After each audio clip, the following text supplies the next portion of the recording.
Hello doctor Dipankar, এখানে একটা 8 days old newborn baby আছে। তো মার একটা কোয়েরি ছিল। মা বলুন আপনার কোয়েরিটা কি? বলছিলাম স্যার যে আমরা অ্যাকচুয়ালি মানে এসি ইউজ করতে পারবো কিনা বাচ্চা? হ্যাঁ, এটা অনেক মাদের এই কোশ্চেনটা থাকে, স্পেশালি নিউবর্ন বেবি, ছোটো বেবিদের জন্য আমরা এসি ইউজ করতে পারবো কিনা, কারণ এখন সামার সিজন। তো এটার জন্য আমি ভিডিওটা করছি।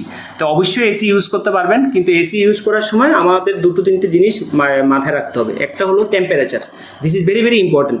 এসি টেম্পারেচার আপনি সবসময় 24 to 28 মধ্যে রাখবেন, ঠিক আছে? আপনি 24 কম বা 28 বেশি আপ অ্যান্ড ডাউন করতে পারবেন না। এই 24 থেকে 28 হলো safe temperature for newborn babies, for small baby.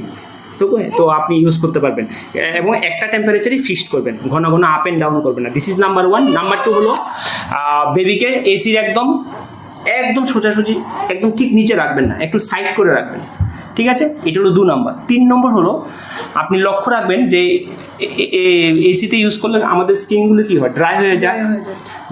তো ড্রাই কেন হয়? কারণ হিউমিডিটি কমিয়ে দেয় না, রুমের হিউমিডিটি কমিয়ে দেয়, তার জন্য ড্রাই হয়ে যায়। তো আপনাদেরকে লক্ষ্য রাখতে হবে যে বাচ্চা ডিহাইড্রেটেড হয়ে যাচ্ছে কিনা। তো আপনাকে feeding is very very important. 2 ঘন্টা পর ফিডিং অবশ্যই করাবেন। ইউরিন আউটপুট খুব ইম্পর্টেন্ট, এই জন্য আমি বলছি যে দিনের বেলায় যতটুকু সম্ভব যে ডায়াপার ইউজ না করার জন্য at least 5 times per day urine করতে হবে, ঠিক আছে? এটা যদি হয় তাহলে আমরা বুঝবো যে ওর ফিডিং ঠিক আছে, ঠিক আছে? আর স্কিন ড্রাই হয়ে যাচ্ছে কিনা একটু খেয়াল রাখবেন।